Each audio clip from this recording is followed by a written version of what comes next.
Bisa Kak? Oke, bisa.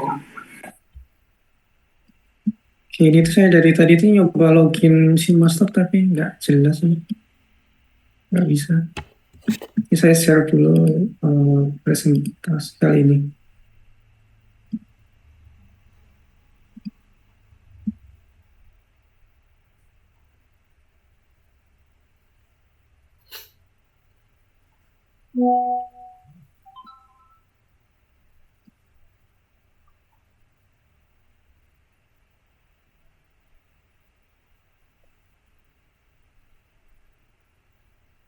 Kemarin kan kita udah mulai ini ya, ngebahas apa namanya beberapa hal, terutama terkait dengan eh, data transformation.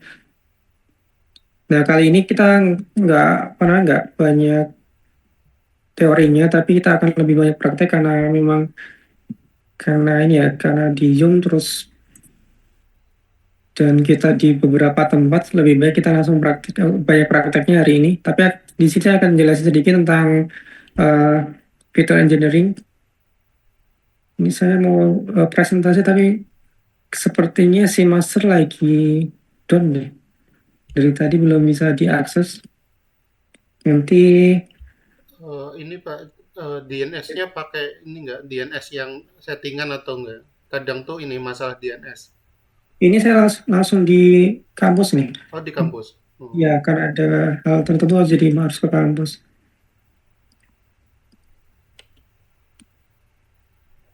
Ya, nanti kalau misalnya nggak, ini saya pakai screenshot dari Zoom aja nggak masalah. Nah, salah satu sebenarnya salah satu apa namanya referensi yang bagus itu pemiliknya namanya Jason Burris dari Mercenary Mastery. Dia punya blog atau website. Kalian bisa akses, bisa belajar banyak di sini. Mungkin bisa di screenshot ya. Uh, masterlearningmastery.com. Nanti saya coba saya kirim ke grup juga. Nah, di sini tuh ada dia tuh sebenarnya bikin buku macam-macam. Ada machine learning story di Bitpython. Ini dia dari awal sampai akhir antara dari data collection dari bagaimana kita mengolah data sampai project machine learning end to end sampai benar-benar dapat project machine learningnya yang bisa dipakai secara umum itu dijelasin dengan detail di sini. Dan ada apa dia punya style itu ada penjelasan kemudian ada contoh ininya, contoh pemrogramannya. Jadi kalau kalian pengen apa nih belajar-belajar di sini machine learning dengan gampang ya, dalam tanda kutip gampang karena dia ada penjelasan dikit terus kemudian ada kodenya itu bisa menggunakan referensi dari sini. Dan bagusnya dia sendiri walaupun dia menulis buku tapi semua isi bukunya itu ada di blognya dia. Jadi kayak semacam kumpulan blog. Misalnya ini ya, bagaimana step by step project mesin learning misalnya.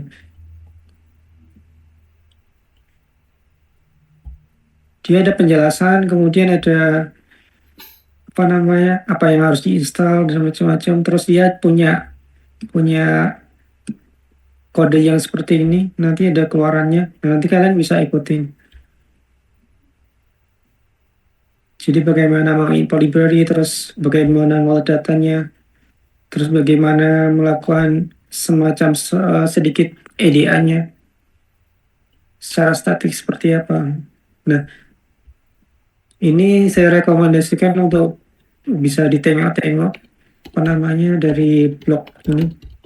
Jadi kalau kalian nggak punya bukunya atau nggak berencana membeli atau mencarinya bisa mencari apa menggunakan blog yang dia tulis itu sama persis. Kalian bisa menggunakan ini. Nah, kembali ke presentasi, kita akan belajar sedikit tentang fitur engineering. Nah, di fitur engineering ini ada kata kunci yaitu fitur. Sebenarnya fitur itu apa sih sebenarnya? Dan kalau di dalam machine learning, kalau di dalam data itu sendiri, big data nanti istilahnya fitur itu adalah, sebentar, kursor hilang.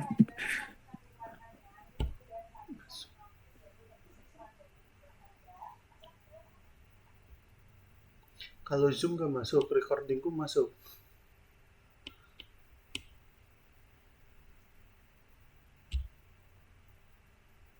Hmm. Ya udah.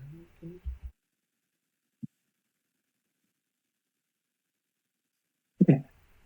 Jadi fitur itu dia misalnya kita punya ada satu, biasanya sih ini yang dipakai untuk beberapa contoh ya. Kita punya data iris yang kemarin itu saya sudah jelaskan. Fitur itu adalah kalau dari data iris ini fitur yang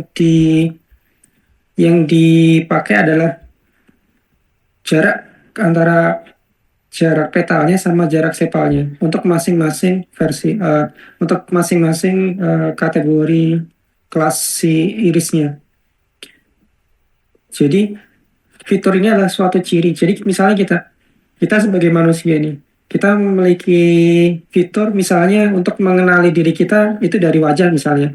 Nah, dari wajah itu kan ada beberapa fitur aja yang perlu kita pakai misalnya dari korneanya misalnya atau dari sidik jarinya. Sidik jarinya itu apa namanya? Tidak semua sidik jari itu dipakai, tapi ada beberapa fitur yang dari sidik jari itu yang dipakai untuk mengidentifikasikan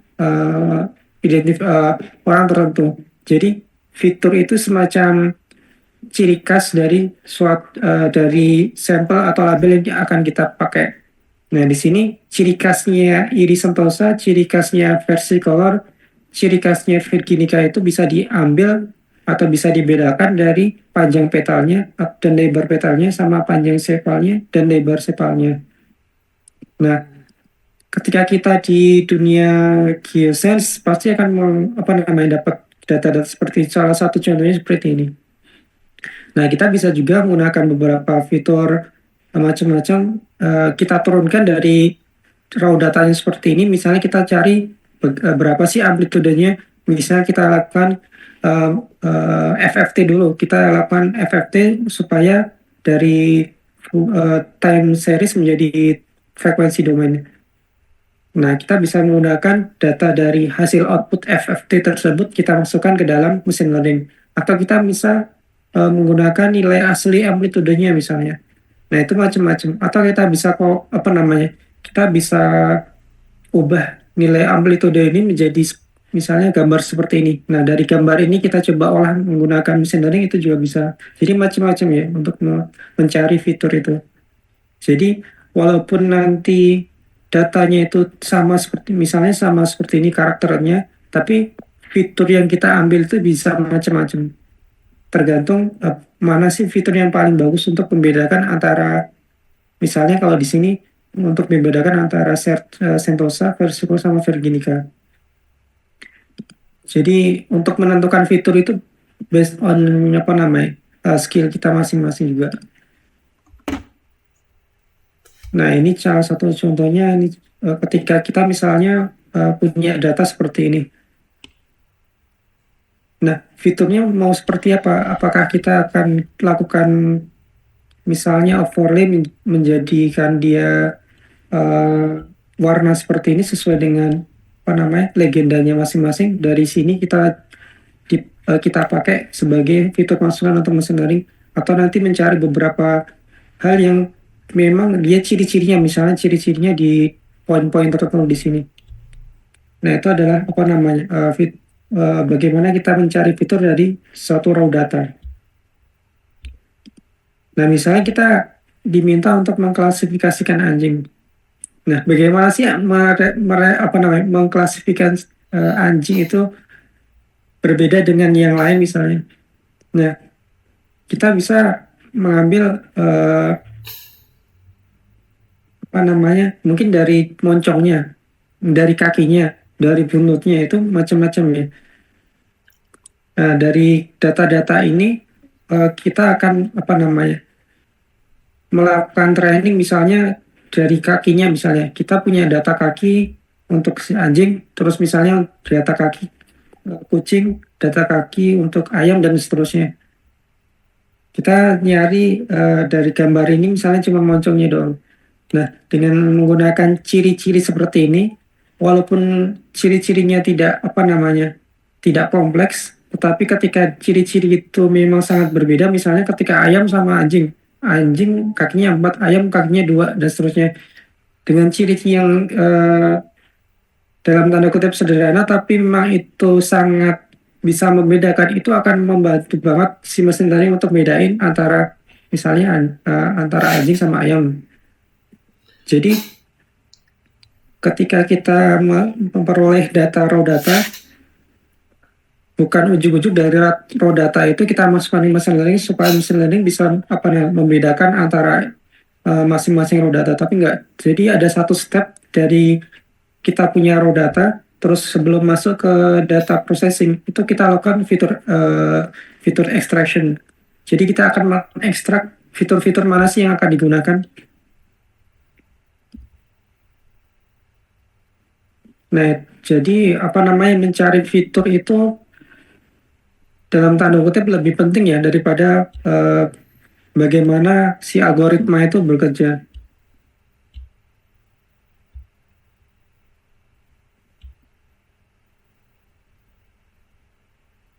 Ini coba saya jelasin. Nah, contohnya ini salmon sama sibis. Sebenarnya salmon sama sibis itu dari keluarga yang sama, dari keluarga salmon.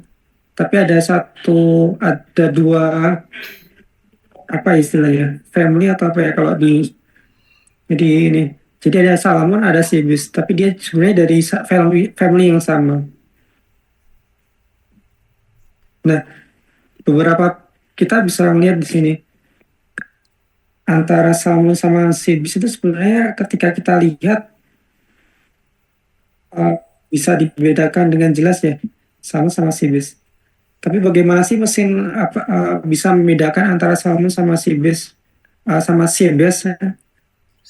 Nah, misalnya gini, kita punya beberapa ikan. Nah, mana salmon, mana sibis, kita bisa apa namanya, bisa cek bahwa nomor satu bukan, nomor dua bukan, nomor empat bukan juga, nomor lima bukan, karena beda ya. Nomor tiga mungkin iya, nomor enam mungkin iya, karena memiliki ciri-ciri yang mirip misalnya. Nah, kita coba tulis 3 sama 6. Nah, si machine learning walaupun nanti nggak utuh, misalnya ini kita sudah potong fillet seperti ini, tapi ketika ciri kita pas, walaupun dia sudah dipotong seperti ini sama yang utuh, si machine learning bisa bedain antara sama sibis. Nah, bagaimana sih mesin learning bisa bedain apa namanya, eh, atau ciri apa sih yang bisa membedakan antara salmon sama sibis, Bos? Nah, salah satunya itu adalah dengan mencari, sebentar, ini panjang sama tingkat kecerahannya. Jadi dengan menggunakan dua fitur tadi, kita nggak ngukur beratnya, kita nggak ngukur macam-macamnya, kita nggak ngelihat moncongnya seperti apa. Tapi dengan menggunakan dua fitur panjang sama tingkat kecerahan, kita bisa membedakan bahwa mana salmon, mana sibis. Kalau kita plot di dalam histogram, kita bisa melihat bahwa ketika sibis itu kecenderungannya dia lebih dari 15, ini nggak ada sensornya. Ketika dia lebih dari 15, kemungkinan besar dia adalah sibis. Kalau kurang dari 15, kemungkinan besar mayoritas adalah salmon. Sama ketika dia lebih cerah, dia kategorinya sibis. Ketika dia lebih gelap, dia kategorinya salmon. Nah, dengan menggunakan dua fitur ini, kita nggak perlu lagi beratnya terus macam-macam. Kita bisa bedain antara sibis sama salmon.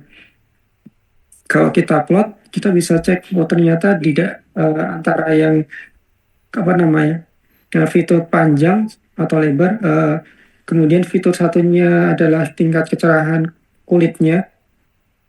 Kita bisa dengan jelas membedakan antara mana sih kelompok salmon, mana kelompok sibis. Nah, proses fitur ini, seleksi fitur ini sangat penting di dalam machine learning. Fitur yang bagus itu akan sangat membantu sekali bagaimana si machine learning akan performanya juga bagus juga.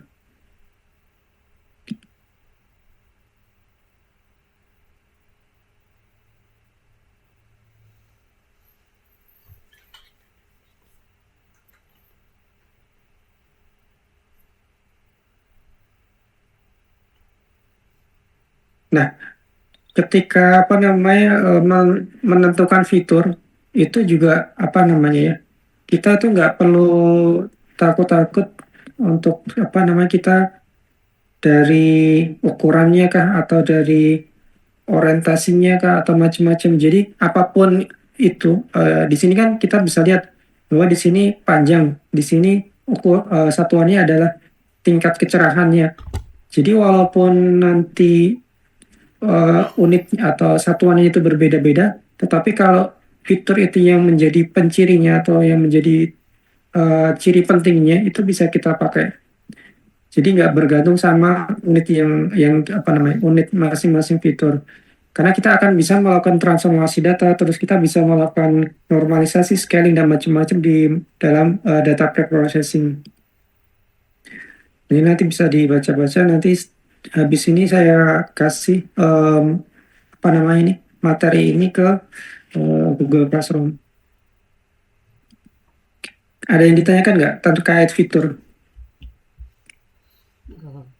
Boleh Pak nanya, Ya. untuk machine learning berarti fitur yang bisa digunakan untuk apa ya, kayak ciri khasnya itu dari image ya berarti, sama mungkin dari apa kayak data gitu ya. Berarti kalau selain dari itu belum ada ya, Pak? Sebenarnya bebas sih, asal kita punya bergantung sama raw datanya juga. Oh, raw data. Jadi misalnya kita punya data spektro apa? Saya tulis ini. Data belum bisa ini. Spektro fotometer misalnya.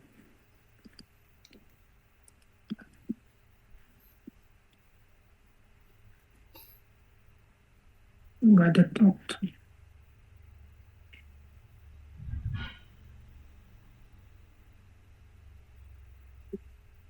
Ini aja deh. Output.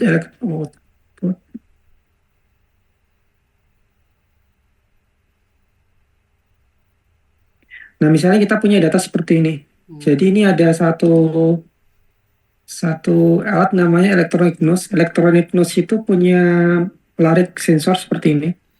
Jadi ada beberapa jenis macam sensor gas. Nah, karakternya akan seperti tadi.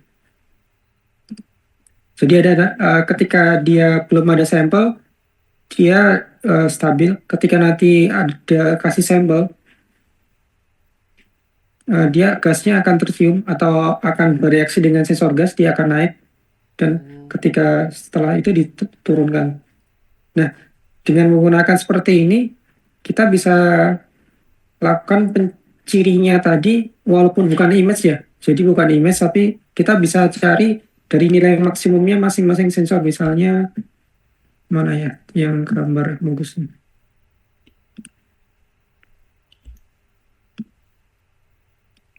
Nah, kita bisa ambil misalnya ya kenaikan maksimalnya itu berapa sebagai cirinya. Itu bisa untuk masing-masing sensor. Jadi kita misalnya ambil data Enos misalnya di sini ini malah punya saya sendiri.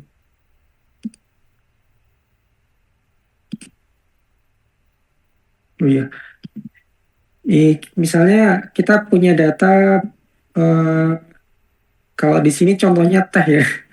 Jadi saya dulu menggunakan Enos untuk mengklasifikasikan teh. Nah ada beberapa teh misalnya teh hitam sama teh hijau. Nah dengan dari teh hitam itu kita ambil nilai maksimumnya untuk masing-masing sensor ini. Kita kumpulkan misalnya ada 100 sampel teh hitam, terus nanti kita kumpulkan lagi 100 sampel teh hijau dari nilai kenaikan masing-masing. Nah nanti dari ciri maksimumnya nanti kita masukkan ke machine learning. Nah itu bisa. Atau bisa juga kita lakukan yang tadi kita harap kita pakai dalam konsep image ya. Nah si sensor ini kita jadikan image yang misalnya antara pixelnya itu dibuat sama misalnya 100 pixel dikalikan 100 pixel. Terus kemudian dari pixel itu kita masukkan sebagai data raw, data inputan ke mesin learning itu juga bisa juga. Jadi macam-macam. Atau kita bisa ngambil nilai di luasan di bawah kurvanya ini berapa sih? Jadi misalnya masing-masing kurva ini kan punya luasan. Nah, itu sebagai input juga bisa. Bahkan kita bisa mengkombinasikan ya. Kita juga bisa mengkombinasikan satu luasannya, terus kemudian nilai maksimumnya, kemudian nilai minimumnya dan macam-macam. Atau kita tambah ke nilai FFT-nya juga bisa. Nah, itu jadi inputan untuk mesin learning itu bisa juga. Bisa apa namanya? Yang menjawab nggak Mas Ivan? Oh iya Pak, terima kasih. Jadi sebenarnya tergantung dari raw data kita yang Betul. dimasukkan ya, nggak harus berupa gambar tadi ya.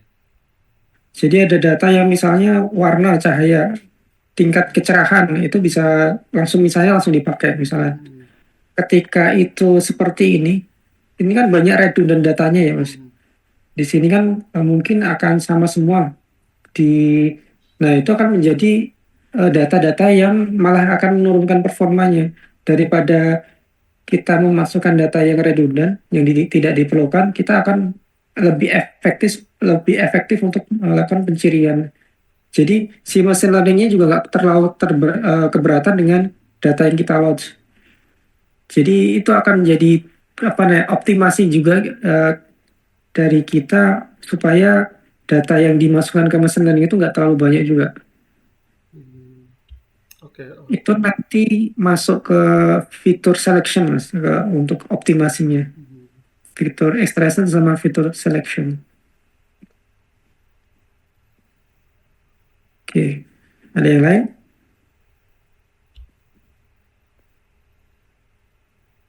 Kalau enggak, saya jelasin sedikit tentang ini sudah.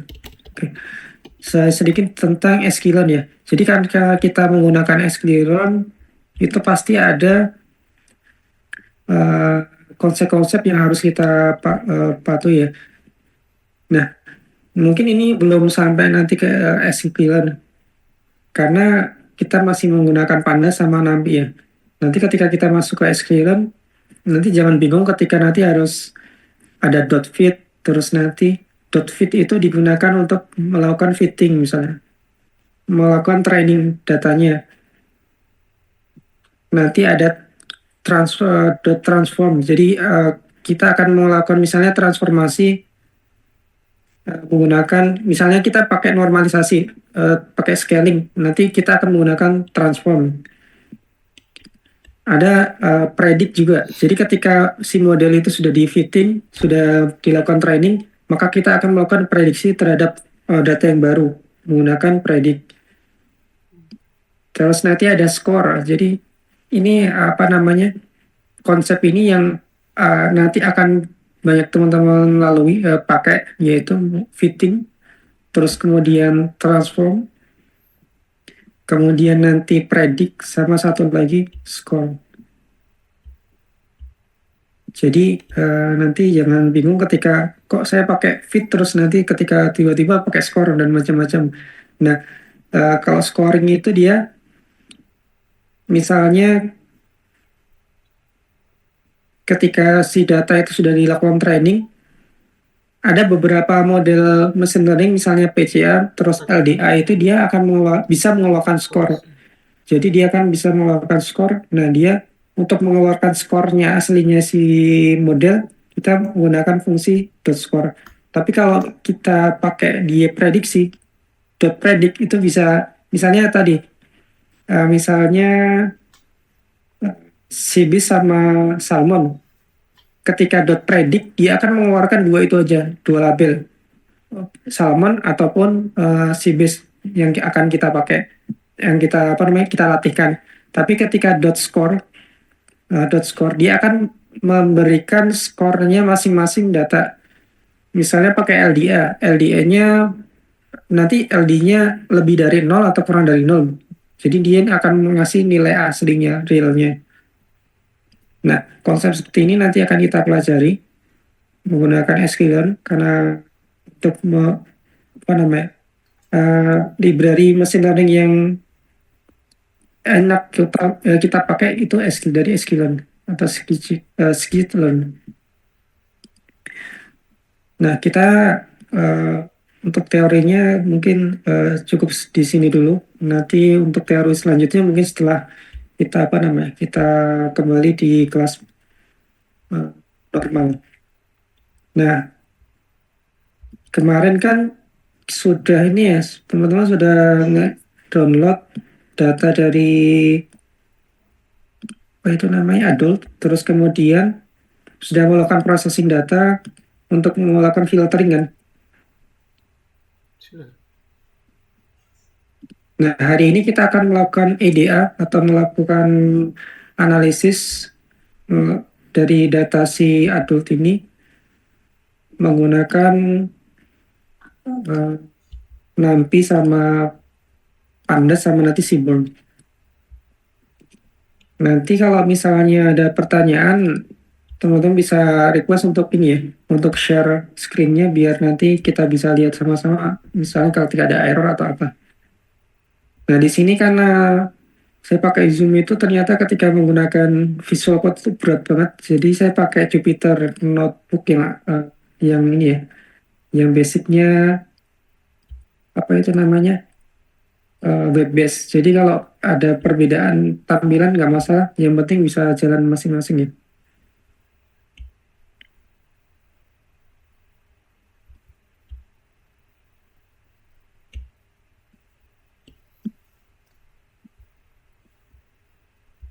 Ini saya akan pakai Jupyter Lab. Jadi kemarin itu saya pakai Visual Code sama Zoom full seperti ini langsung nggak bagus ini, nggak smooth.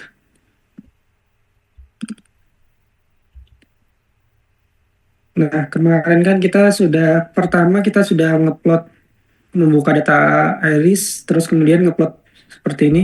Nah, kemudian kita melakukan cleansing data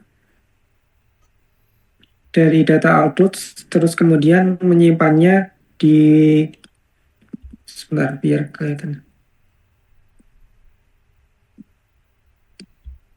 Ini kelihatan di layar nggak? Maksudnya Kelihatan. kodenya kelihatan ya dengan jelas ya. Oke. Nah, kita akan melakukan EDA dari data aldut.csv yang sudah kita lakukan cleansing ya. Jadi kemarin kan ada filter data ya, datanya kan ada yang missing macam-macam menggunakan tanda koma, ya.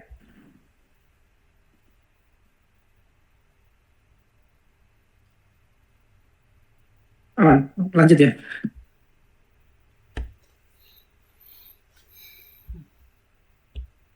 Jadi di bawah.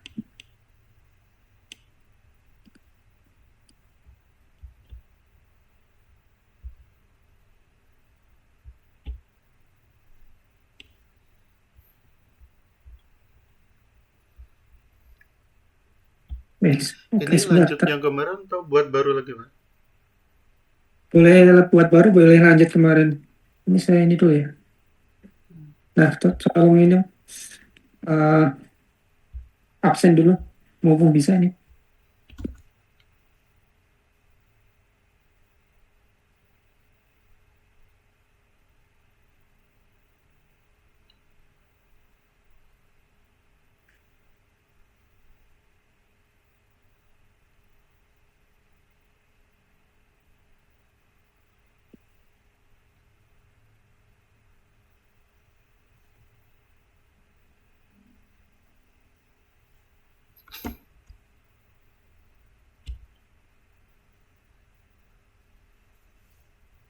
Oke, 9 orang. Udah nggak ada lagi. Oke. Kita akan membuat data baru. Eh, kalau nanti di VS Code berarti create new ini ya, notebook ya. Ini saya pakai.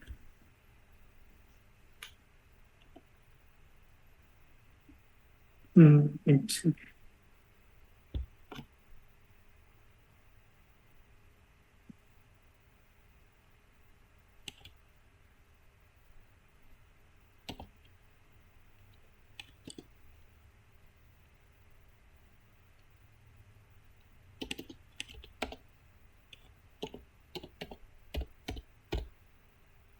Oke, untuk melakukan EDA pasti kita akan butuhkan pandas kan.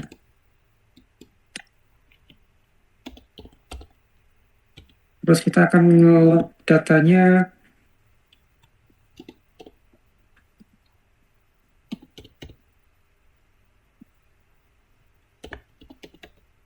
simpan misalnya data.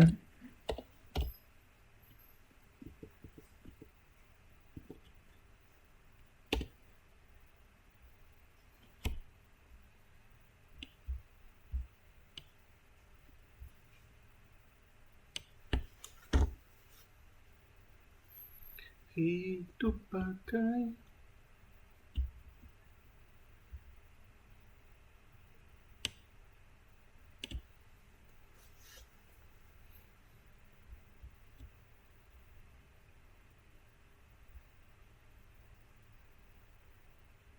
Oke, datanya kita berhasil load, terus kita cek bahwa data tersebut sudah ini ya, data.descript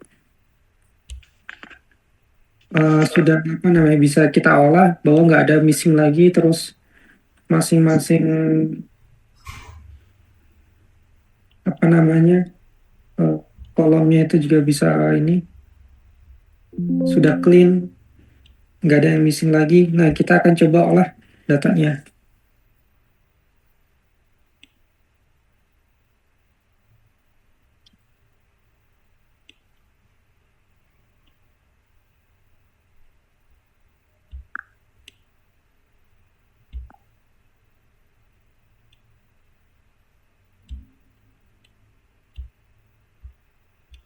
Nah, pertama kita coba apa namanya ngeplot histogramnya. Jadi kalau kemarin kan plot ini kita coba plotkan histogram masing-masing apa namanya fitur. Tapi karena fiturnya itu ada 14, mungkin ini akan jadi susah ya. Dan fiturnya kan nggak cuman angka, tetapi ada beberapa fitur yang isinya kalau kita cek sorry di sini.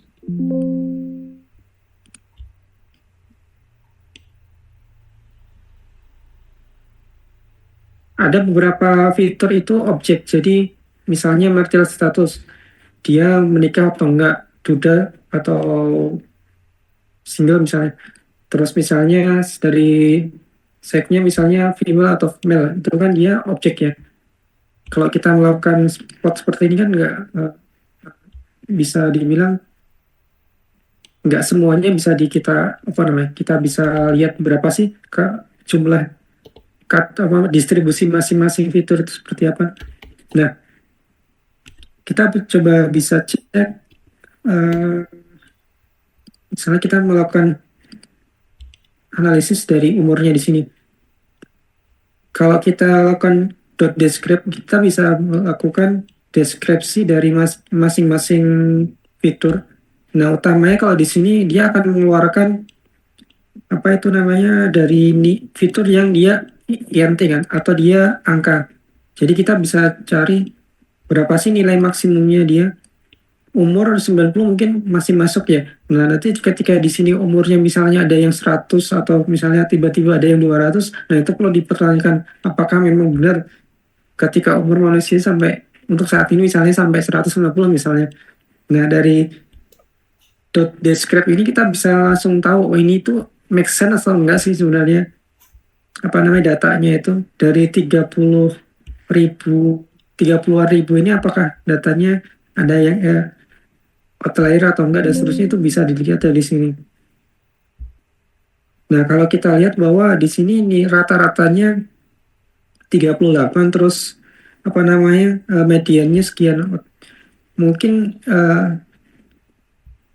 sedangkan kelas kita itu yang apa namanya eh dalam tanda kutip yang bekerja kan. Berarti make sense juga kan ketika kita kita melakukan survei lapangan untuk orang-orang yang sudah bekerja. Nah, kemungkinan kan ya rata-rata di umur-umur ini kan yang masih bekerja misalnya. Nah, dari sini kita bisa bercerita seperti itu juga. Nah, bagaimana sih ini ngeplot histogram dari umur misalnya? Nah, kita bisa menggunakan histogram plot. Nah, ini masuknya kategorinya kalau istilahnya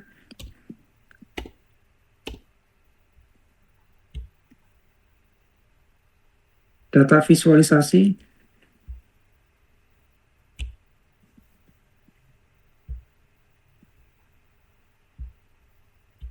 plot satu dimensi.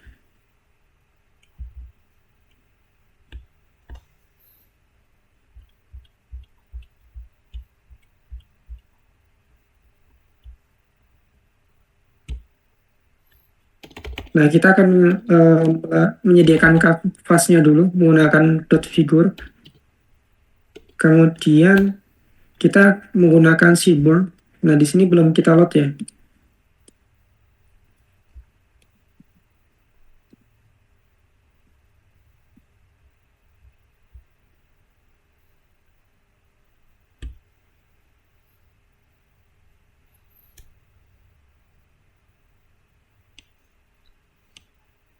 Saya buka.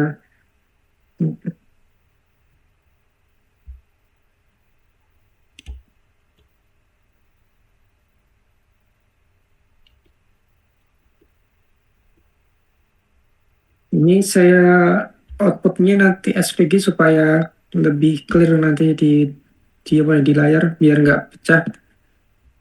Ini cuma settingan ya. Tapi yang paling utama adalah ini, yaitu import matplotlib.plt terus import Shelburne Assessment.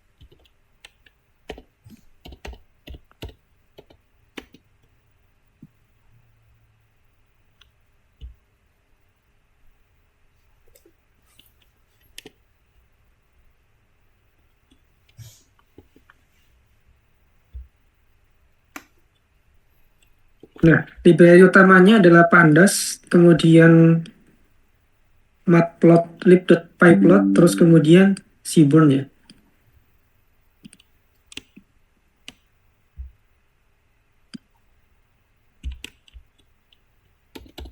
Oke.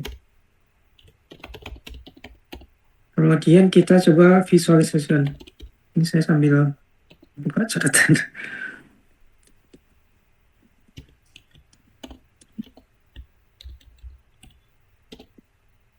Nah, di seaborn sendiri, apa namanya, histogram itu bisa kita pakai dari fungsi atau kelas displot.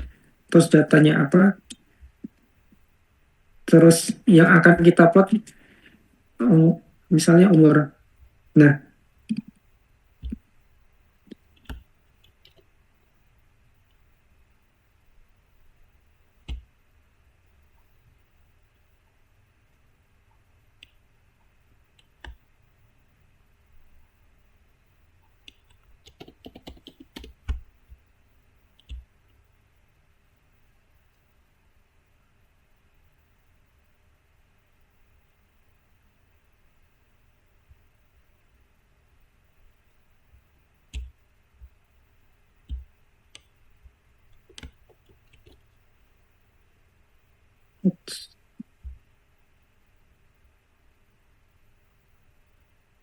nah, dari sini kita sudah bisa cek bahwa distribusi memang kita punya data di sini yang umurnya lebih dari 80 tuh beberapa, tapi rata-rata usia survei yang dilakukan itu dari di atas 20 sampai 70 nih.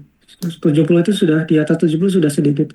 Nah, dari sini kita bisa cek bahwa ternyata eh, data yang kita miliki itu mayoritas umurnya rentang antara 20 sampai kalau kita bisa lihat dari sampai 60 di sini. Nah, ini untuk melihat apa namanya eh,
Hmm. Sebenarnya kita plotnya itu apa namanya ya? Eh, kita bisa mengatur macam-macam tampilan. Nah, di sini saya apa namanya pengen apa namanya ngasih tutorial juga bagaimana sih kita bisa mengcustom kita X-nya nanti bold misalnya terus berapa font size-nya dan macam-macam kita bisa pakai kayak gitu. Nah, kita bisa menggunakan custom style ya.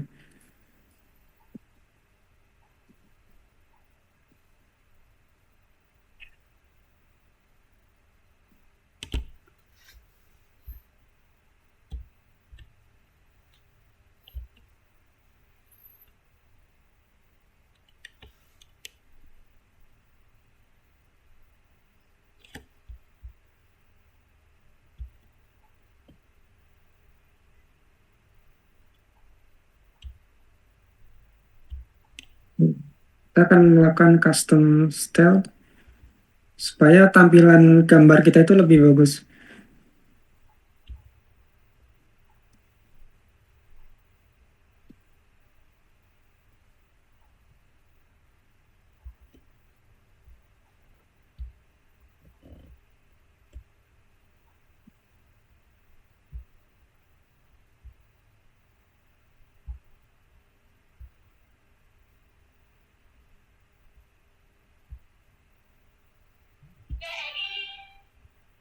Misalnya supaya X labelnya itu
gini dulu aja deh. Kita pakai kayak gini. Oh, sorry.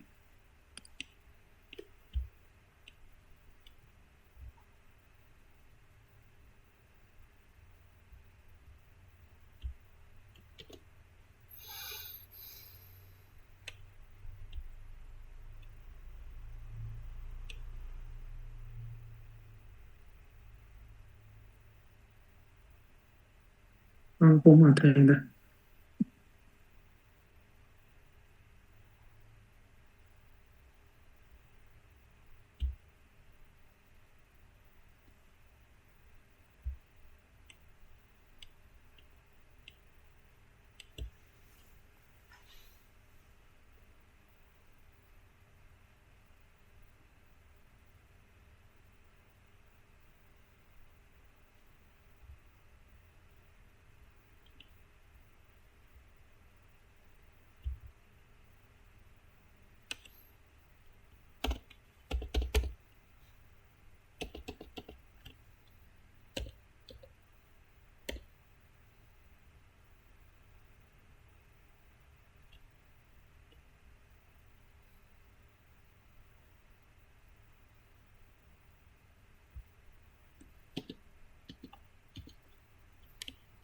Nah, di sini saya bikin satu custom style ya.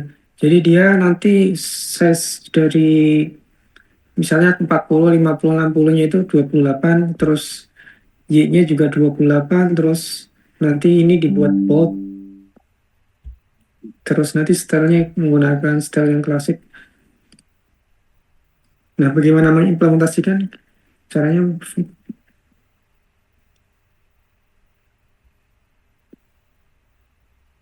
Misalnya menggunakan eh, histogram plot data, inputnya adalah umur, kemudian aksesnya adalah akses yang dari sini, terus misalnya warnanya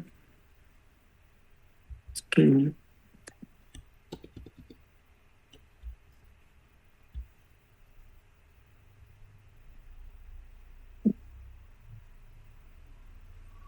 Akses label.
Nah, dengan menggunakan custom seperti ini, kita bisa apa namanya? Kita bisa mengcustom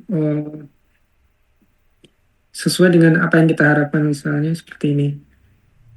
Nah, bagaimana cara mengganti count-nya di sini misalnya? Jadi misalnya jumlah itu bisa, misalnya kita set X labelnya, misalnya jumlah.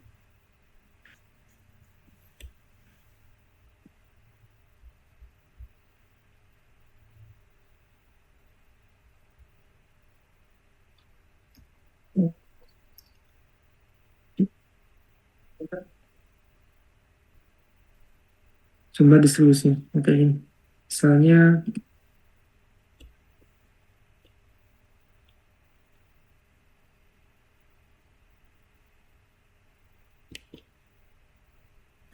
nah, ini.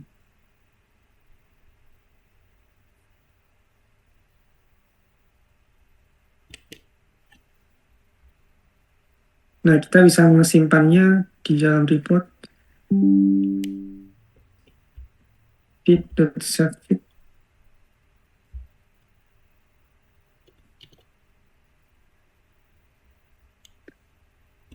Misalnya histogram dari umur.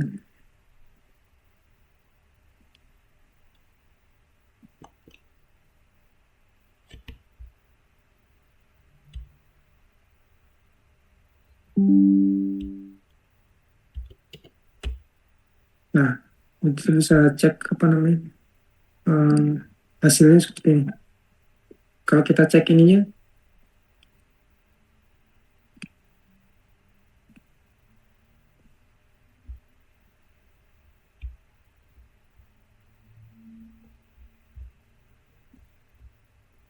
nah dari sini kita bisa entah mengekspornya, entah macam-macam bisa kita pakai.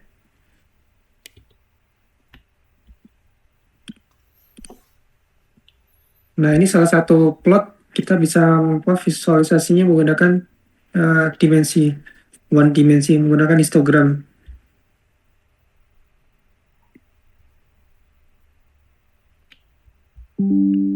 Kamu tahu nggak, Ya, di bagian definisitas start itu kan size-nya itu 10,72, 8,205. Kira-kira penentuan itu nilainya itu dari mana Pak? oh jadi ketika kita membuat function, ini sebenarnya function Python ya, x x itu kan sebagai inputan, terus misalnya y itu sebagai inputan. Kita punya fungsi dua, fungsi x sama y. Dalam fungsi x y ini kita mereturn misalnya x tambah y.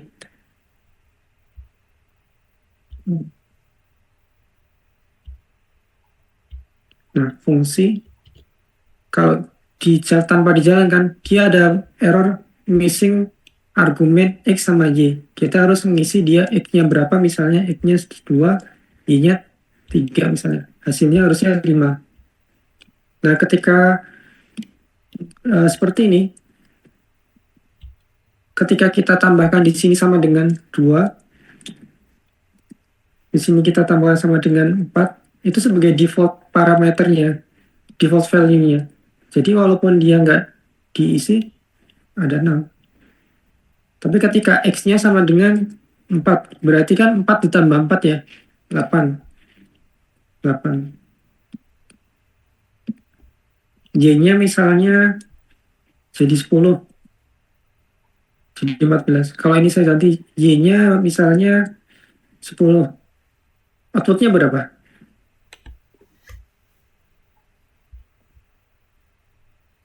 Berapa coba?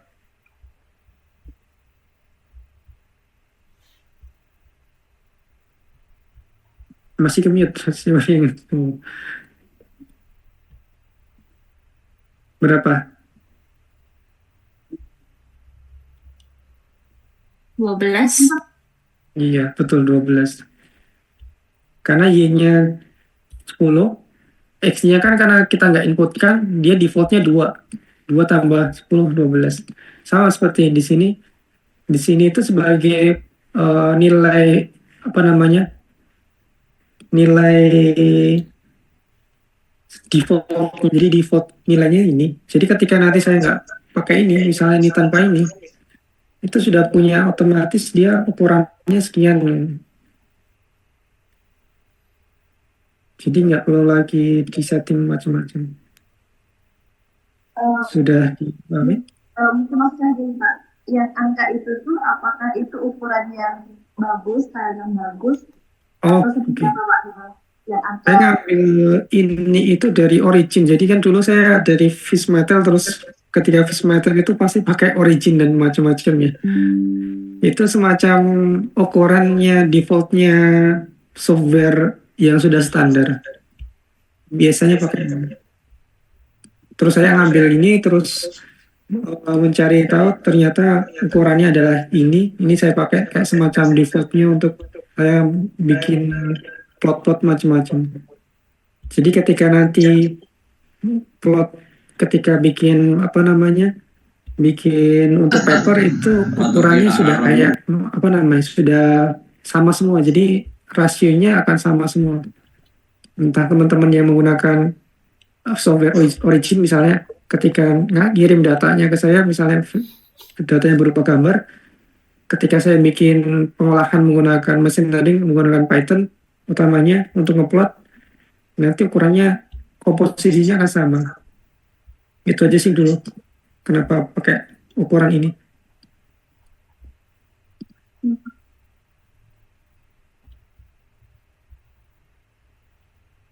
Terus 28 itu bebas sebenarnya. Nah, ini tuh kayak stylenya.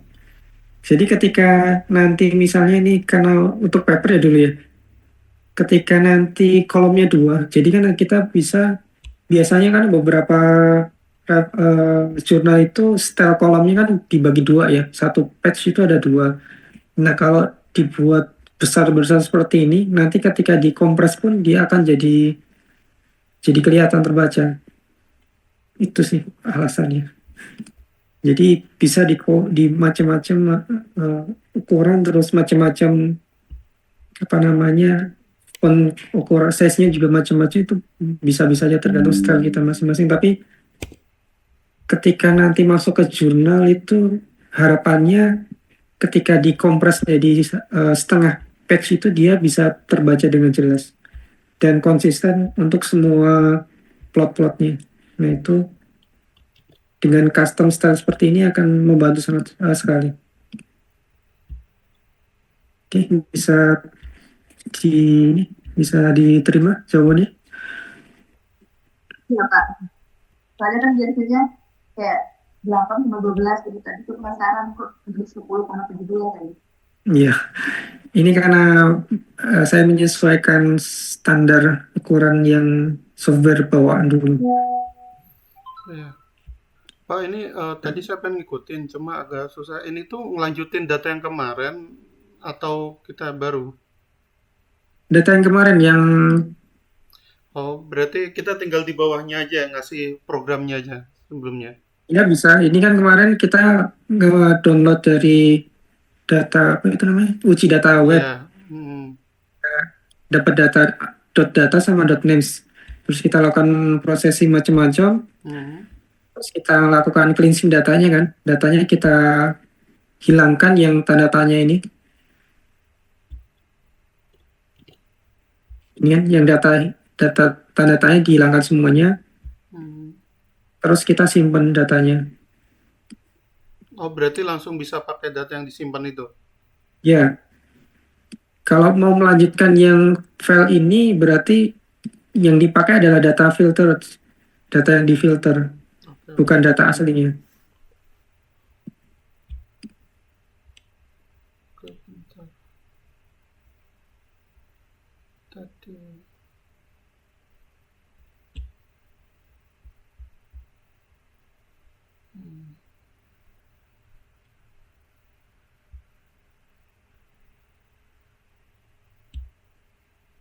Oke, bisa diikuti lagi. Masih Pak, masih proses ketik. Mohon maaf. Berarti yang Atau yang di sini kalian belum dapat data yang ini, yang sudah difilter, sudah sudah kan? data filter kemarin disimpan di mana? Oh, ini. Kalau punya saya simpan dalam data Proses folder data, prosesnya terus ini. Nah, untuk ngefilternya di sini ya, kalau bisa di screenshot bagian sini. Sampai ini juga, ini yang utamanya. Filtering datanya di 50 di sini. Untuk manggilnya tuh pakai ini ya, pd.read itu ya, Pak? Betul. Jadi karena kita simpan dalam bentuk CSV, nah untuk memanggilnya kita pakai .read CSV.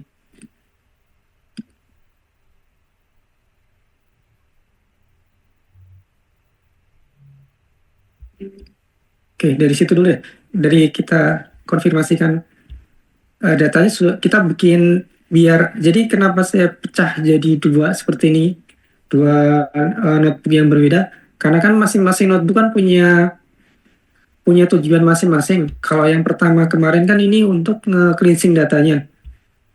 Jadi semua pengolahan data akan dilakukan di sini. Nah, setelah dapat data yang bagus, kita simpan, terus kemudian kita akan fokus di satu apa namanya Jupyter Notebook yang baru yang digunakan untuk cuman melakukan EDA. Jadi satu file notebook itu untuk satu project, satu proses tertentu. Itu akan lebih gampang kita ini. Karena ketika nanti jadikan satu itu bisa panjang banget ini.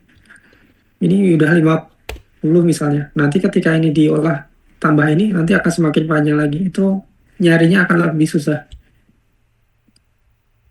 Oke, Jadi sudah bisa harapan ngikutin, Pak, sudah ngeplot juga. siap. Tapi di sini sih ada satu error yaitu tadi kan saya niru kode yang ini yang ngasih apa ya kayak custom style. Lah ini ada update param. Update param itu parameternya apa ya? Paramnya ini, Oh, param sama dengan ini ya. ya, Tapi kok di sini ini ya. param itu bisa diganti macam-macam nih, parameter lah atau apa, ya bisa. Terus ini update paramnya di sini samakan. Tapi kok di sini error ya? Coba di screenshot dulu ini, yang bagian ini, satu layar ini. Coba ya, saya Eh, ikutin dulu. Oke, coba tulis ulang kodenya.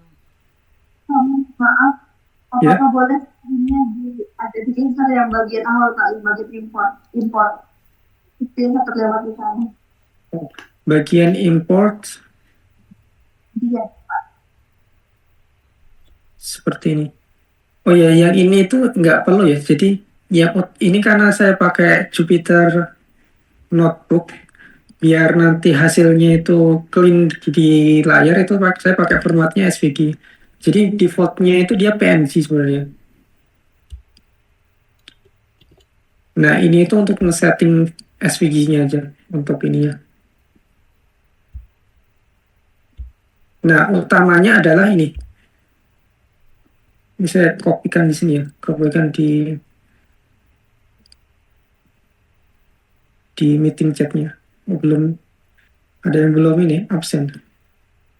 Waduh sudah error. Nanti saya tambahkan ya Mas Surya. Saya tambahkan manual.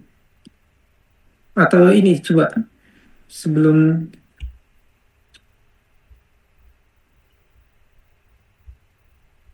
kayak sudah ya. Belum ya. Mas Surya bisa absen dulu.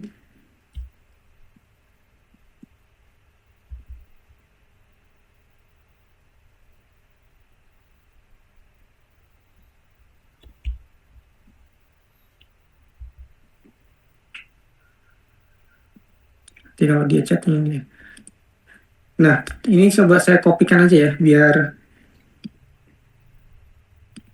langsung bisa ini gede banget sini.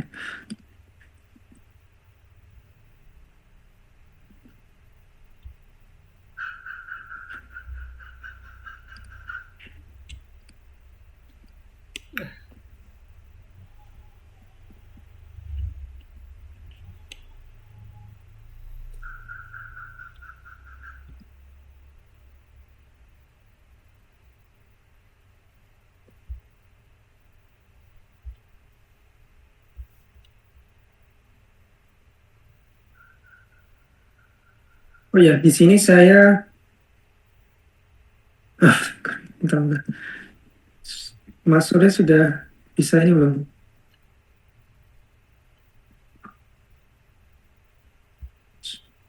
Oke, udah ya. Oke, di sini saya ganti hue sama dengan label ya. Karena di sini kan labelnya kurang dari 50 sama lebih dari 50. Nah, tadi saya cuma ganti hue-nya jadi hue-nya itu label. Nah, kita coba cek.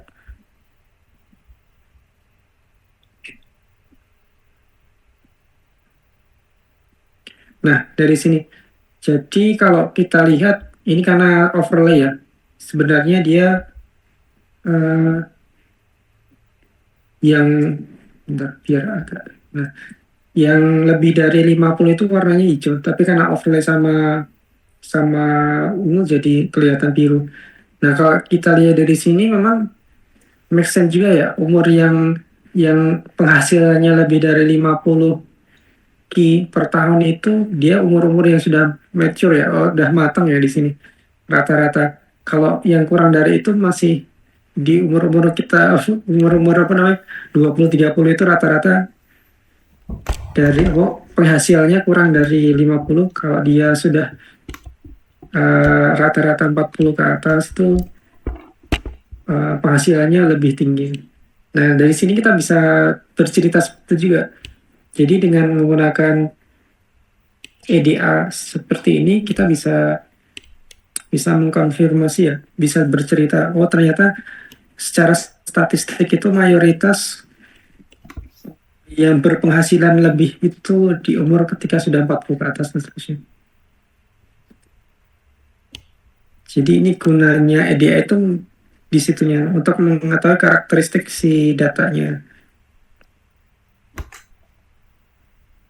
Ini saya kopikan aja biar nanti bisa cepat ini.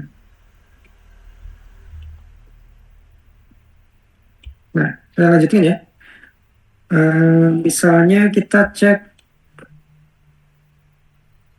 eh, ketika ini kan tadi kategorikal ya, dia berupa angka-angka. Nah, bagaimana dengan kategorikal? Nah, ini salah satu contohnya dari edukasinya. Jadi, bagaimana sih tingkat edukasi terhadap pendapatan? Nah, kita bisa menggunakan fitur education sama pick apex, terus custom style. Terus ini saya nggak ubah-ubah. Terus menggunakan Seaborn lagi, tapi bar plot. Terus datanya itu dari data, X-nya itu dari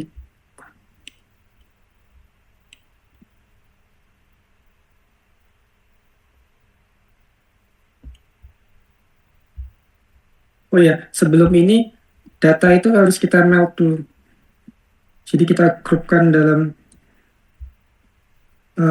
education.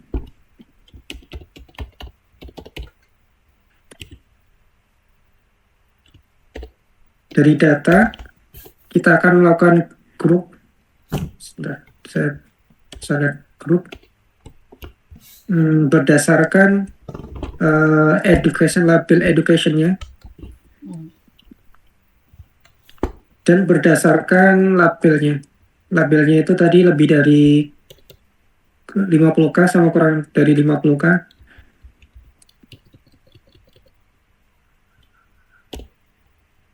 Terus saya cari ukuran masing-masingnya, jumlahnya aja. Terus kemudian dikonversi menjadi data frame dengan nama count atau jumlah countingnya. Terus kemudian dilakukan reset index. Indeksnya biar dari 0 lagi direset.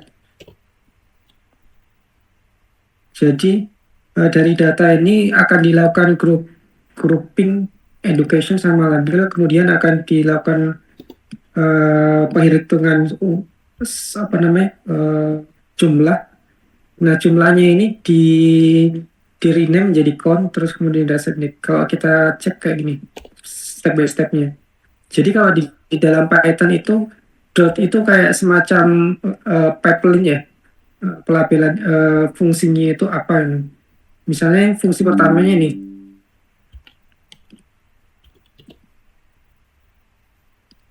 data ini kita akan lakukan grouping. Dia kan nggak ini ya, nggak keluar apa-apa. Dia generator. Kita lakukan apanya misalnya, ukurannya misalnya. Nah, jadi educationnya misalnya 11 TH, dokter untuk labelnya kurang dari 50, lebih dari 50, jumlahnya adalah 95. Yang dia educationnya dokter, lebih dari 50K, jumlahnya 280 dan seterusnya. Nah, kita apa namanya? Kita itu masing-masingnya.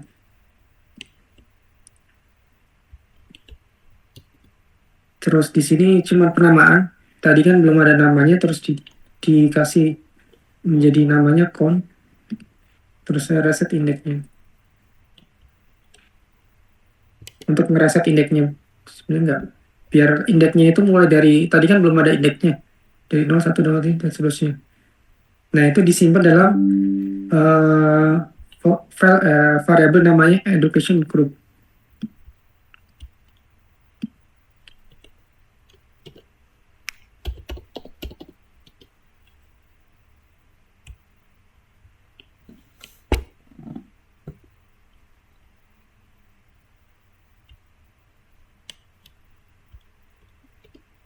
Berarti datanya di sini yang akan diplot adalah data yang dari yang sudah di grup tadi, terus X-nya kon, Y-nya lagi.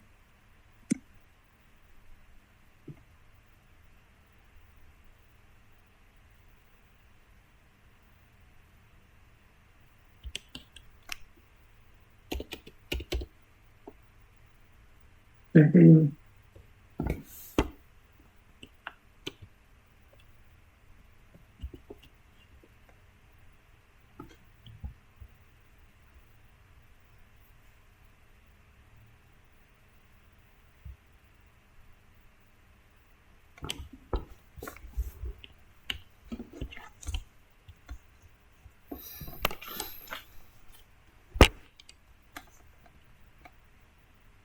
Nah, kalau teman-teman lihat di sini,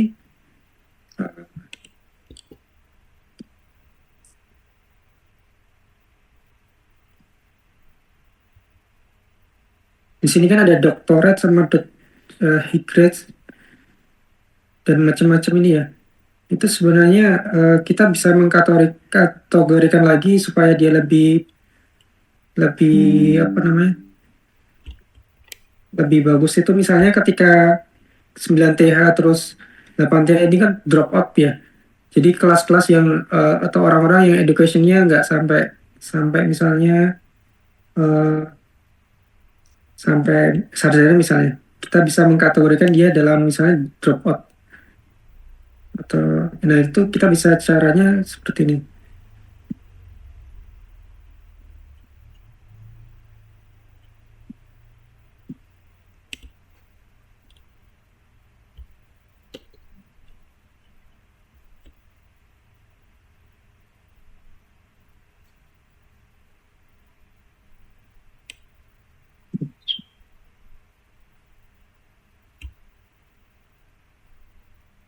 Itu nanti aja deh. Itu karena agak ribet. Mungkin ini dulu aja. Ini karena biar bagus saya ganti ya fixes-nya.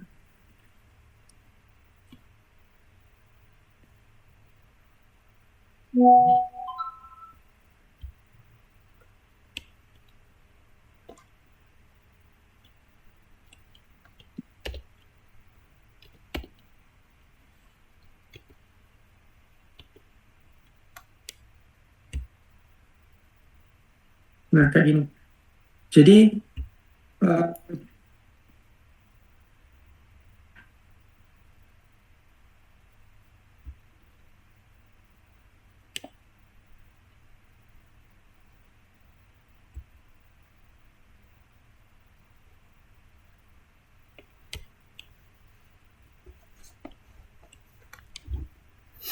nah kalau teman-teman lihat di sini kan warna untuk labelnya kan nggak bagus, maksudnya beda-beda ya.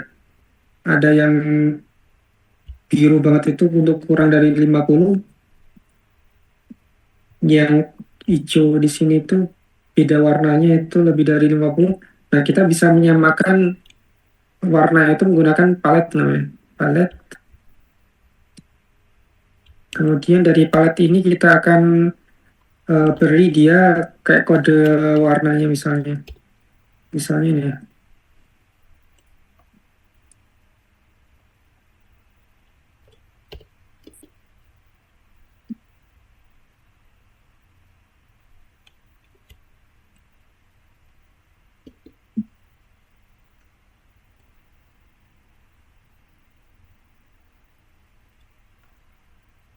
Misalnya ini.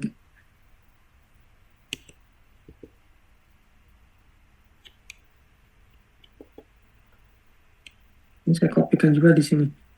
Dia warnanya sama.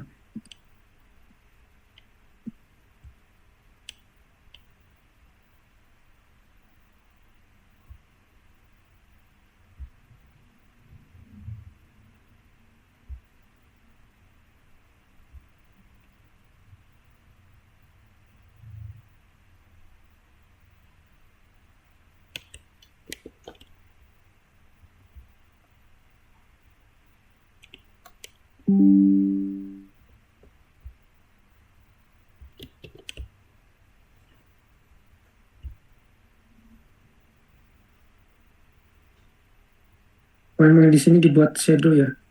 Karena ketika dibuat warna yang apa namanya ngeblok seperti ini nanti di sini nggak kelihatan nih. Makanya sama si boardnya dia dibuat semacam kayak ada transparannya. Oke, bisa.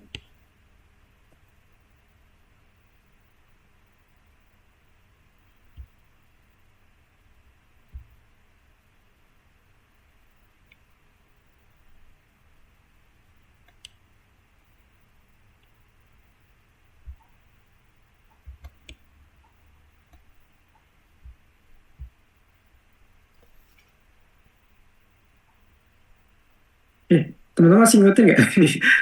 Oh no, Itu ngupload Pak kayak kode warnanya boleh di ini copy Pak. Itu. Oh, oke.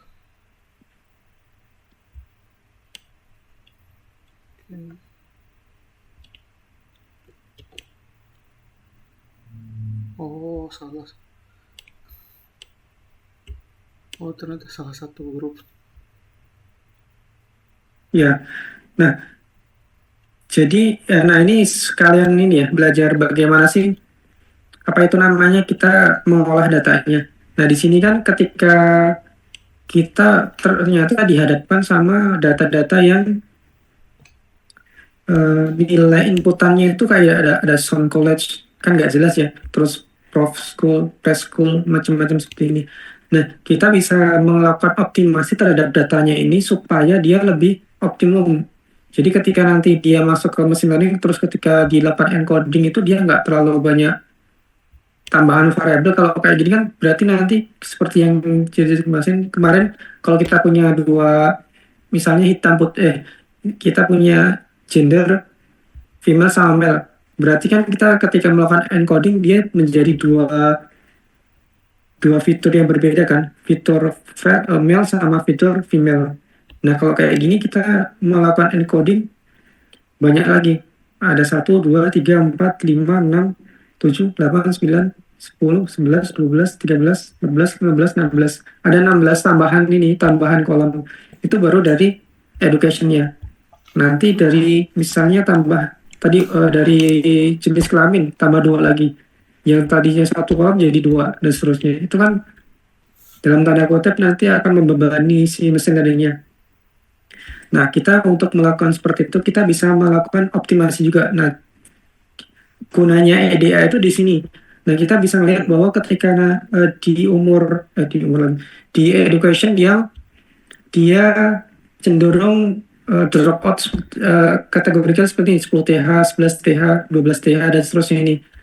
Nah, kita dalam tanda kutip di sini kan minoritas ya apa namanya? Kita bisa cek di sini jumlahnya nggak seberapa. Nah, kita bisa mengkategorikan ini sebagai satu apa namanya? Satu label yang sama. Misalnya di sini kita labeli sama dengan drop out misalnya, drop out dan seterusnya. Misalnya yang HS grade di sini sama master kita jadikan satu satu label itu kita bisa melakukan seperti itu. Nah, untuk melakukan seperti itu kita bisa melakukan optimasi seperti ini.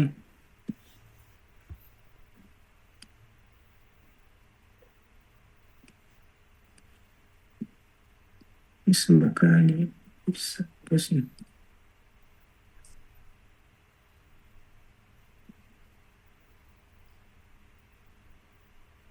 Nggak kerja di sini.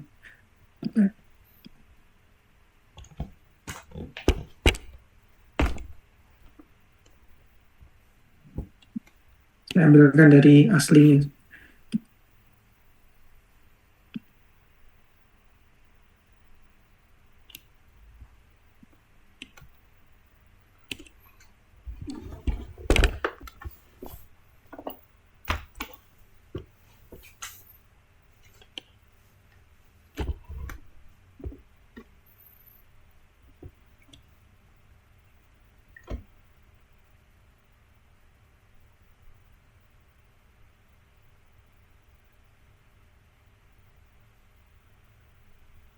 Nah, kita akan melakukan optimasi apa namanya nilai dari education.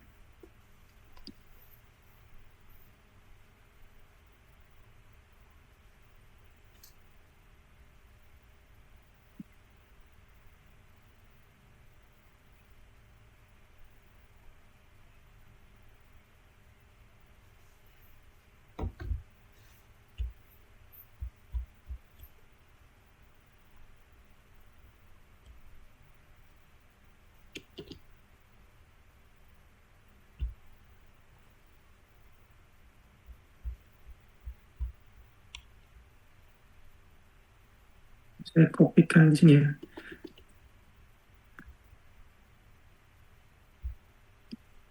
Nggak bisa. Saya bagi dua.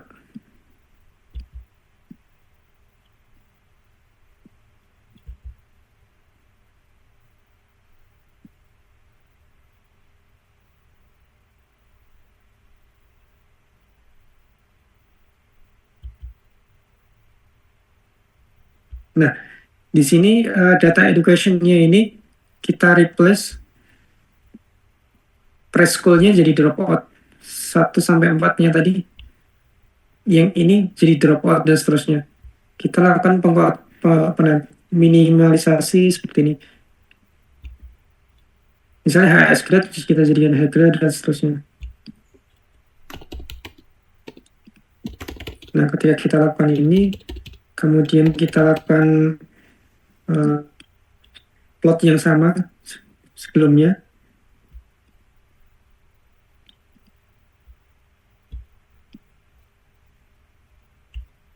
Nanti dia akan lebih bagus. Maksudnya lebih terkategorical. Jadi nanti berarti seperti ini nanti dari education ini akan yang tadinya dari 11 1 2 3 4 14 fitur nanti menjadi 1 2 3 4 5 6 fitur yang sudah sesuai dengan kelompoknya. Nah, kita bisa menggunakan konsep seperti ini juga. Jadi dari EDA-nya, oh ternyata di sini banyak banget yang seperti ini. Nanti kalau seperti ini nggak akan optimal misalnya. Nah, kita bisa melakukan pengkategorian datanya, terus kita melakukan EDA lagi. Oh ternyata dengan hasil seperti ini kita bisa lebih datanya lebih clean lagi. Nah, kalau kalian lihat dari sini berarti bisa disimpulkan ya ketika kalian lulusannya sudah master itu cenderungnya mayoritasnya itu mempunyai enggak juga nih bukan seperti itu.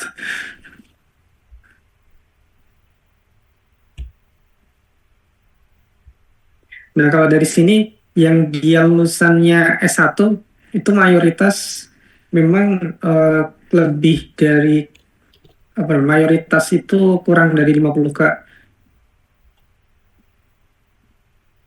Tapi sebagian kecil juga ketika dia sudah master, jadi gimana caranya? Misalnya ini lah, paling gampang dropout. Orang yang dropout itu yang bisa kaya banget itu ya cuma sedikit daripada yang dropout. Penghasilannya mayoritas lebih rendah lah istilahnya. Ya kayak gitu. Jadi sini kan bisa kita lihat dari education kita bisa korelasikan dengan penghasilan akan jadi seperti ini.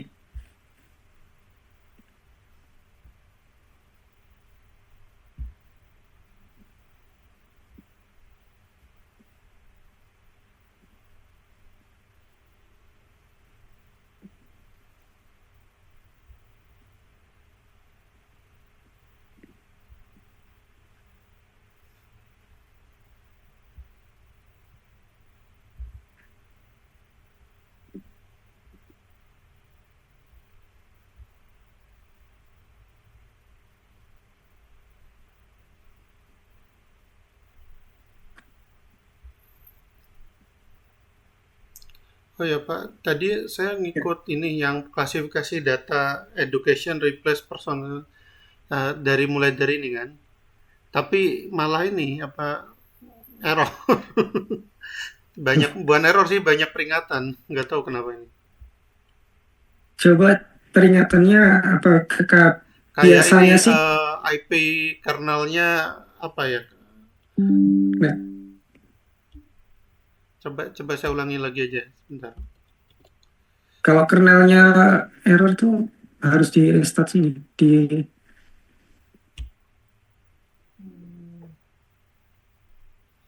Method never work.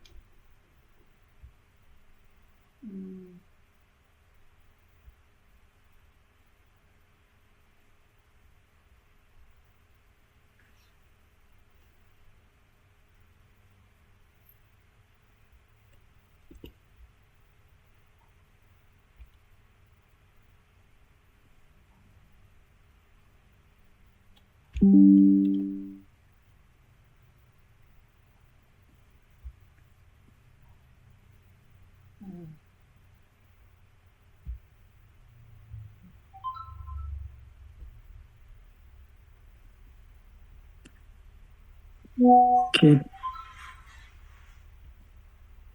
tinggal bentar lagi. Eh, Kini tambah satu lagi plot korelasi nanti. Coba ini saya coba share ke teman-teman. Eh, biar bisa diulang lagi ya di rumah. Nah ini saya tambahkan plot korelasi.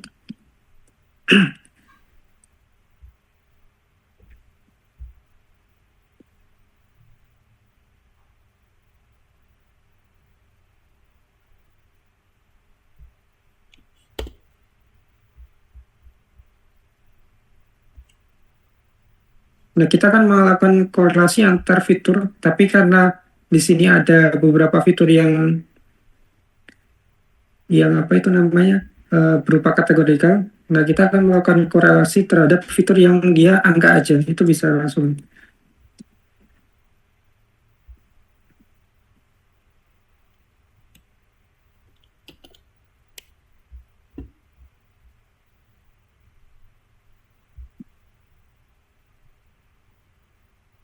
menggunakan head map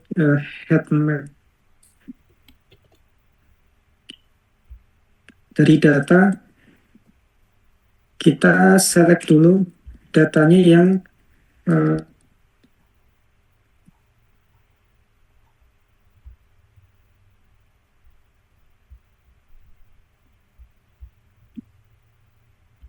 nah di sini yang saya seleksi adalah data yang INT64. Nah dari mana informasi tadi? Kan kita melakukan data.info. Nah di sini ada INT64 di sini. Nah yang akan dilakukan korelasi adalah data-data INT64 atau integer. Di sini kita tambahkan karena menggunakan NumPy ya.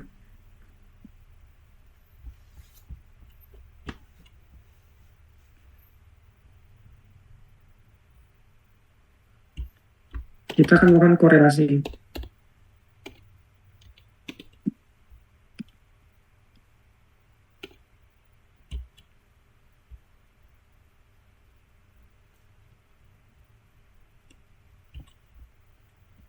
Nah, supaya muncul korelasinya, kita bisa tambahkan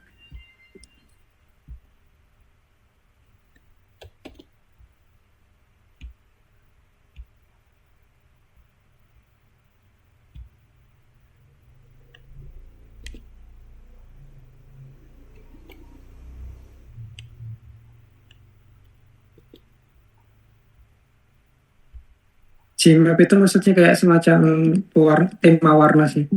Yellow green loh ini sini. Square supaya biar kotak.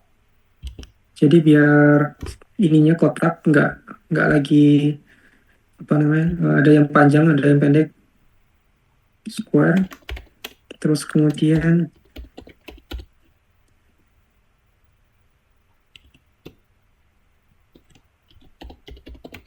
ini deh. Anotasinya jadi true. Kalau anotasinya true jadi ada nih tambahan berapa sih nilai korelasi antara umur sama sama yang lainnya. Nah, kalau kita lihat dari sini bisa dilihat korelasinya itu kecil ya. Nah, itu bagus untuk apa namanya untuk mesin learning. Jadi ketika korelasinya kecil, berarti fitur-fitur ini penting untuk kita masukkan di mesin learning. Misalnya umur sama education misalnya korelasinya tinggi mendekati satu. Nah, itu bisa kita mesin learning bisa menganggapnya antara umur sama education itu bobotnya sama. Jadi bisa ada beberapa mesin yang malah nggak optimum. Jadinya ketika korelasinya kecil seperti ini, kita bisa mengasumsikan bahwa masing-masing fitur ini dia memiliki bobot yang ini juga yang besar terhadap sumbangan nanti untuk performa mesin learning. Nah, dari situ kita bisa menyimpulkan seperti itu.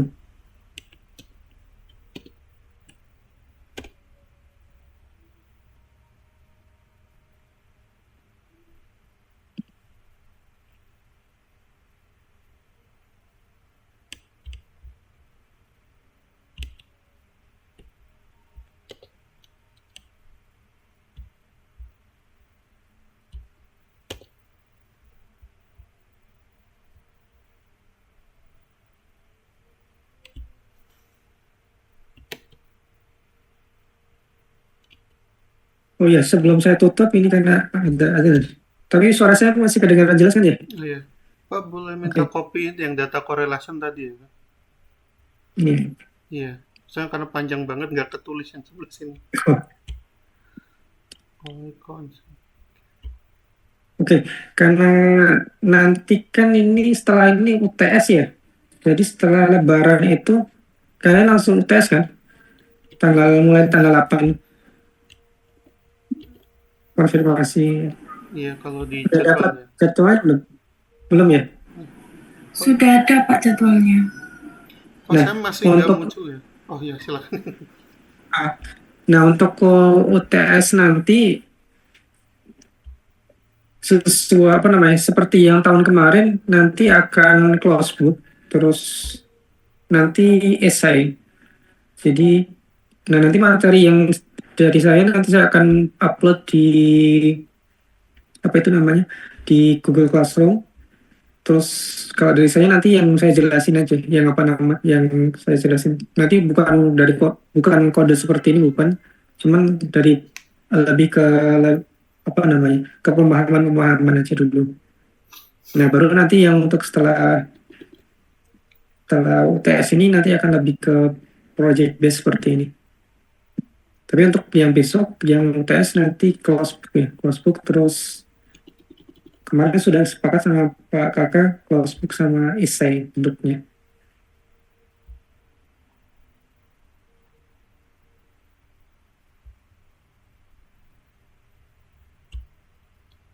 Oke, karena waktunya udah habis,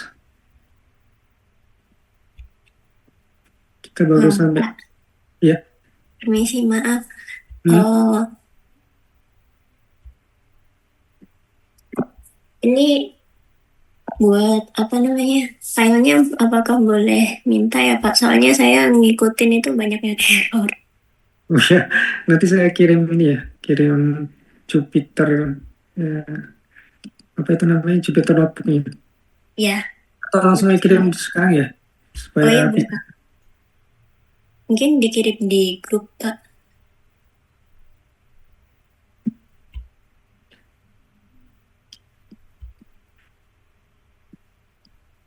Permisi Pak, izin tanya tadi untuk materi UTS apa dari materinya Pak Kakak sampai hari ini Pak atau gimana tadi Pak? Iya, iya, iya, dari Pak Kakak sama saya. Nanti saya lebih gampang sih biasanya. Jadi materinya Pak Kakak yang dari PPT yang kemarin-kemarin itu, nanti sama sedikit tentang saya, yang tentang data analisis, tentang data processing. Oke Pak, terima kasih. Karena itu essay dan buku tertutup, kemungkinan besar ya nggak ada, semoga nggak ada perhitungannya, lebih ke pemahaman saja.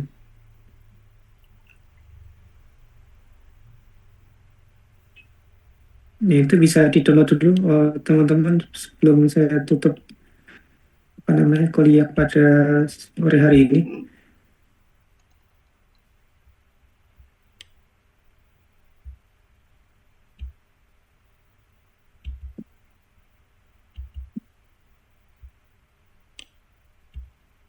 Ya, ada yang ditanyakan lain? Nah, setelah ini bagian saya nanti akan lebih ngotak-atik eh, berarti tinggal 2 pertemuan ya. Nanti akan ngotak-atik si data ini supaya bisa ke plot setidaknya kayak gini. Saya tunjukkan.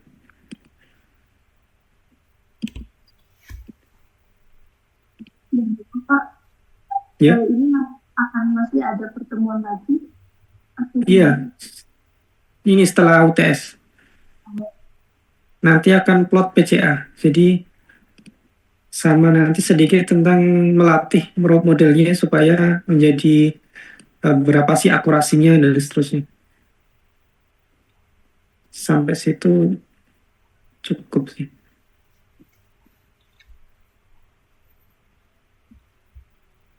Jadi nanti teknis ya, saya nanti akan teknis, benar-benar teknis, eh, dapat plotnya si PCA-nya, terus visualisasi PCA-nya, terus nanti dapat akurasi kayak gini.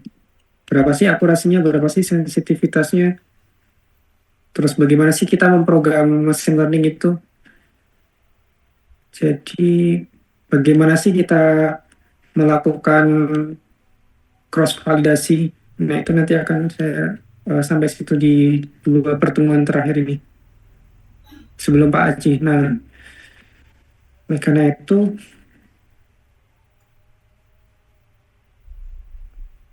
teman-teman bisa baca-baca ini juga apa dari machine learning master ini supaya nanti lebih ini ya, lebih lebih gampang nangkepnya ya.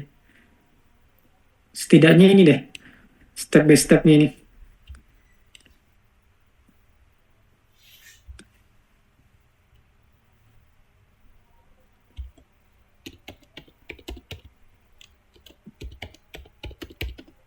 Nah, ini salah satu, coba teman-teman pakai tutorial ini.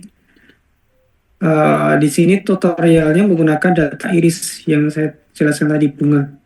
Jadi di sini sampai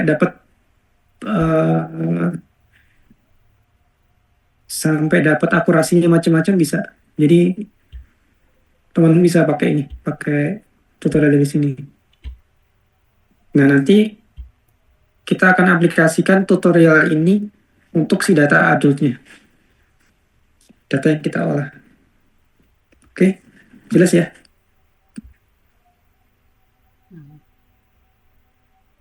Ada yang tanyakan lagi sebelum kita tutup?